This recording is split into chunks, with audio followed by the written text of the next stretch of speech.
안녕하세요. 유상민 목사입니다. 오늘이 추석 전 주일이었습니다. 오늘 예배는 온라인 가정 예배로 드렸습니다. 교회에서 예배를 송출하고 성도들은 가정에서 가족 친지들이 모여서 예배를 드렸습니다. 교우들 집으로 각자 가족과 친지들을 초대해서 추석맞이 감사 예배를 드리자는 것이 오늘 예배의 취지였습니다. 물론 코로나로 인한 사회적 거리두기로 어차피 교회에는 10% 이내만 모여서 예배를 드려야 한다는 것도 가정 예배를 드린 이유 중 하나였습니다. 덕분에 오늘 교회에는요, 저희 5식구, 저희 가족만 모여서 예배를 진행했습니다. 저는 예배를 인도하고, 아내는 반주하고, 큰아이는 카메라 담당하고, 작은아이는 방송실을 지켰습니다.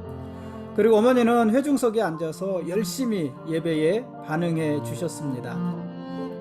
아직 교우들의 피드백이 많지는 않지만 교우들도 모두 오늘 가정에서 은혜로운 예배를 드렸기를 바랍니다.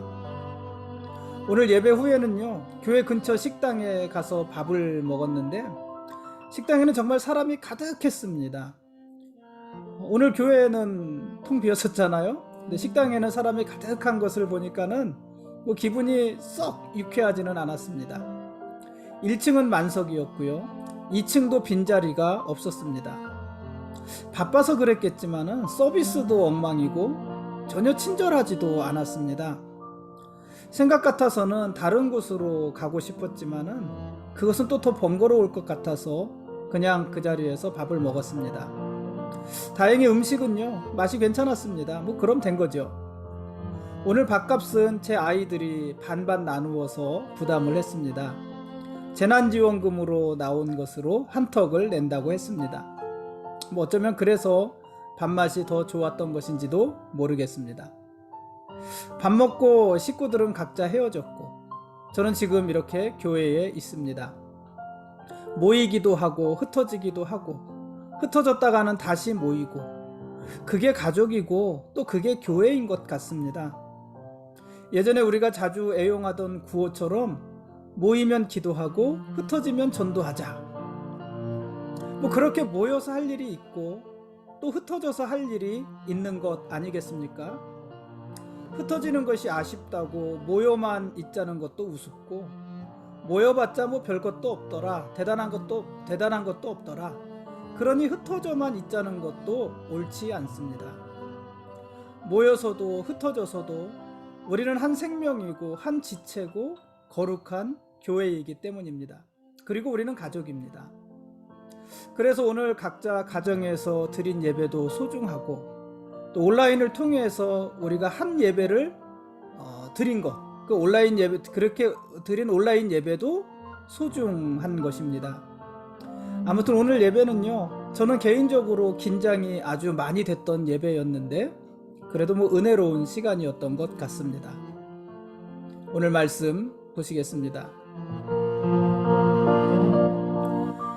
오늘 읽을 말씀은 다니엘서 5장과 6장 말씀입니다. 느부갓네살의 뒤를 이어서 벨사살이 왕이 되었습니다. 벨사살은요, 귀족 1000명을 위한 잔치를 베풀었습니다. 근데 그 자리에서 벨사살은 아주 못된 짓을 하는데, 어떤 짓이었냐면은 예루살렘 성전에서 약탈해가지고 온 금, 은그릇을 가져오게 해서 귀족들과 왕후들과 후궁들과 함께 그곳에 술을 따라 마신 것입니다. 하나님 성전의 기구들의 술을 따라 마신 거예요. 그러면서 금, 은, 구리, 쇠, 나무, 돌로 만든 신들을 찬양했습니다. 그래 참 하나님을 모욕하는 일 아니겠습니까? 하나님 성전에서 사용되어지던 그 거룩한 기구들, 구별된 기구들은 자기들의 쾌락을 위해서 술을 따라 마시고, 그리고 금과 은, 돌과 나무로 만든 각종 신들은 높이고, 하나님은 돌로 만든 신, 금으로 만든 신, 나무로 만든 신, 이런 신들보다도 못한 존재라는 거잖아요. 그렇게 하나님을 모욕했습니다. 하나님의 성전에 구별되었던 거룩한 기구들이 한낱 이방인들의 쾌락을 위한 술잔으로 전락을 한 것입니다. 근데 하나님은요, 그 일을 보고만 계시지 않으셨습니다. 벨사살과 무리들이 하나님 성전의 기구들로 술을 마시면서 우상을 숭배할 때 갑자기 공중에 손가락이 나타나서 벨사살이 바라보는 석회벽에 알아볼 수 없는 글을 썼습니다. 얼마나 두려운 장면이었을까요? 겁에 질린 벨사살은요, 바벨론의 모든 지혜자들을 불러서 그 벽에 쓰인 글, 공중에 손가락이 나타나서 벽에다 써놓고 간 그 글을 해석하려 했지만 아무도 그 글을 읽지 못했고 해석해내지 못했습니다. 그때 다니엘이 나서서 그 글을 해석을 하게 되는데요. 석회벽에 쓰인 글은 이런 거였어요. 메네 데겔 우바르신, 메네 데겔 우바르신. 이 뜻을 해석하면은요, 해석하고 설명을 하면은 그런 것이었습니다. 나라의 공평과 정의가 무게가 부족해서 하나님이 바벨론을 나누어 메대와 바사 사람에게 넘길 것이다. 이런 의미였어요. 하나님이 이 바벨론 왕국과 벨사살 왕의 무게를 달아보았더니 공평과 정의로 무게를 달아보았더니 함량 미달이었다는 거예요. 그래서 그들을 멸하시고 이 바벨론 제국을 쪼개어서 메대와 바사 사람에게 넘겨줄 것이다. 이런 의미라는 거예요. 얼마나 무서운 말입니까? 이 석회벽의 글을 해석함으로 다니엘의 위상은 더 높아졌고요. 성전에서 가져온 기구들의 술을 따라 마시며 한창 기고만장했던 벨사살 왕은 그날 밤에 죽었습니다. 그리고 위대한 제국이었던 바벨론은요, 벨사살의 죽음과 함께 문을 닫고 메대 사람 다리오에게 그 왕국을 넘겨주게 되었습니다. 벨사살 왕의 죽음과 함께 바벨론이 멸망하고 메대와 바사의 연합군이 다시 세계를 제패하게 된 것입니다. 이들은요, 메대 바사 두 나라인데 이 나라는 다시 바사에 의해 통합이 되게 되는데 그들이 바로 우리가 알고 있는 유명한 페르시아입니다. 다니엘은 바벨론에 이어서 이 페르시아 제국에서도 고관의 자리를 지키게 됩니다. 새로운 제국의 왕은요, 다리오였습니다. 다리오는 고관 120명을 세워서 전국을 통치하게 했고 그 120명의 고관들 위에 총리 3명을 두었습니다.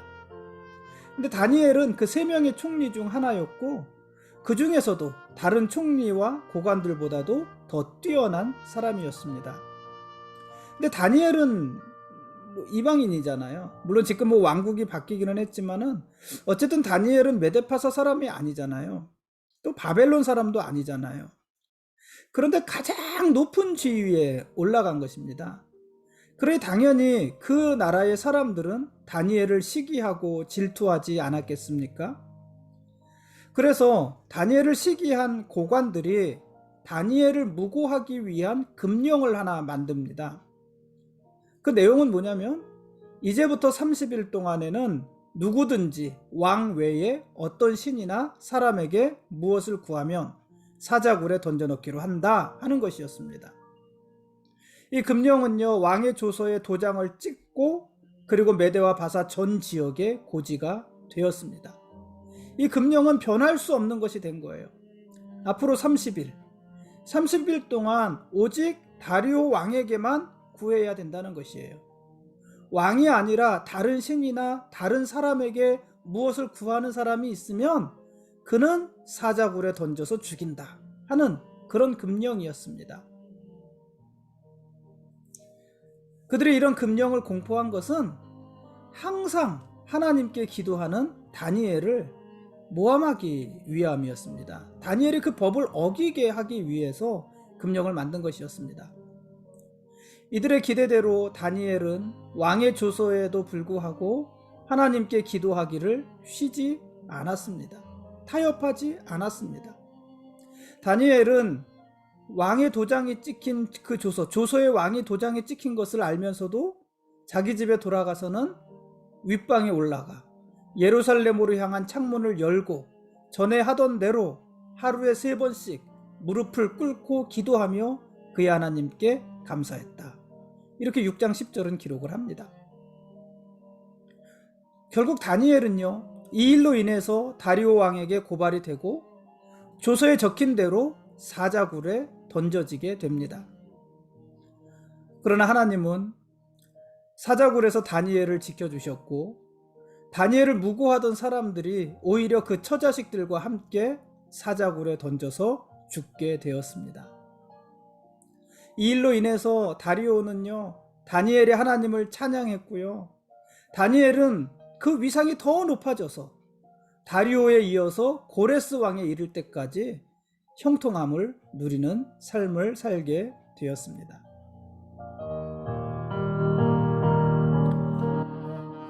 지금까지 다니엘서 5장과 6장 말씀에 대한 길라잡이였습니다.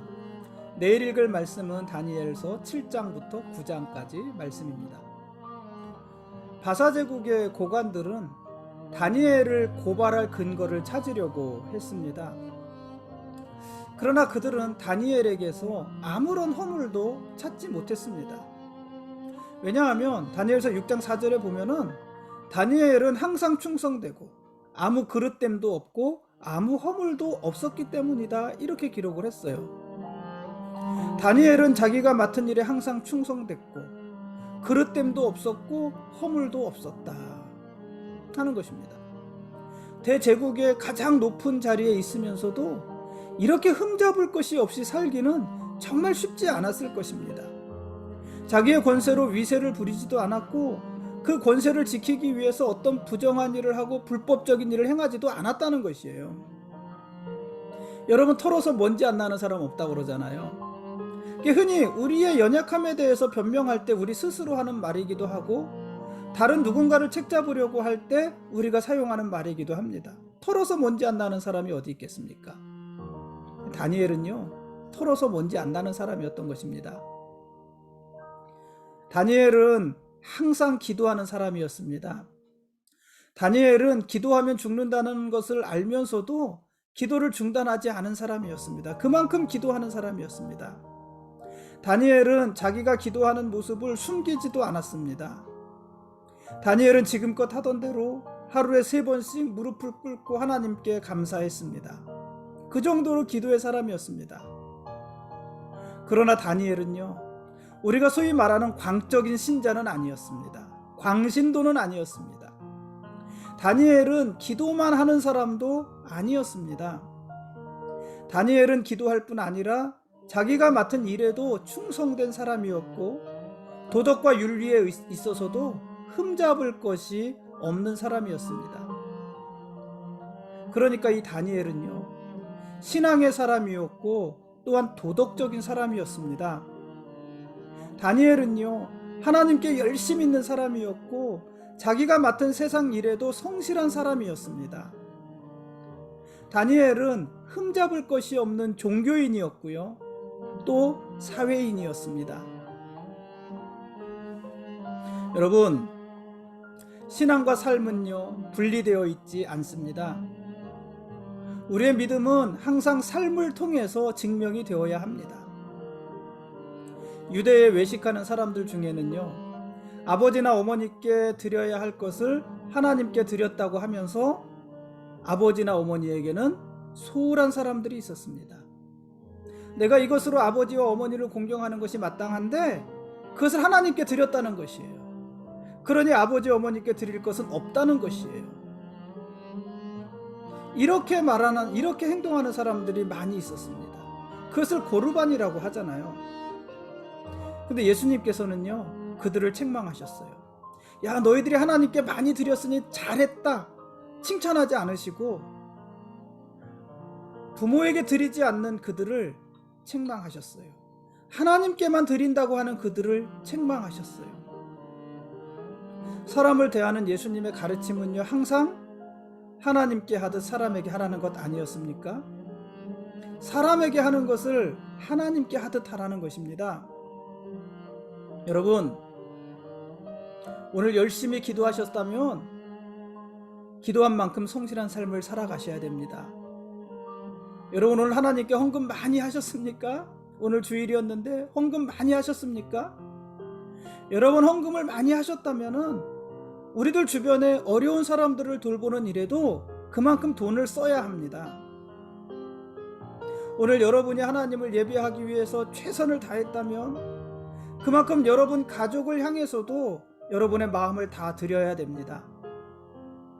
오늘 여러분이 목사로서, 장로로서, 권사로서, 집사로서, 또 성도로서 그 역할에 충실했다면 여러분 내일부터 또 한 주간 동안은 여러분 직장에서도 여러분이 인정받을 만큼 일을 해야지만 합니다.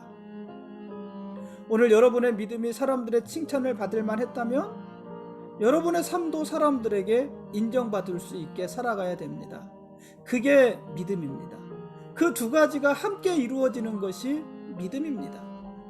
만일 세상에서 열심히 사는 것만이 전부라고 한다면 그건 도덕이죠. 만일 하나님께 드리는 것만이 전부라고 하고 그렇게 산다면 그것이 광신도지요. 외식하는 자지요. 이 두 가지가 같이 있어야 되는 것입니다. 그게 믿음입니다. 다니엘이 그런 사람이었고 그런 다니엘을 하나님께서는 사자굴에서도 건져주신 것입니다. 오늘은 여기까지 하겠습니다. 하나님이 우리의 왕이십니다. 그리고 우리는 그분의 거룩한 백성들입니다. 고맙습니다.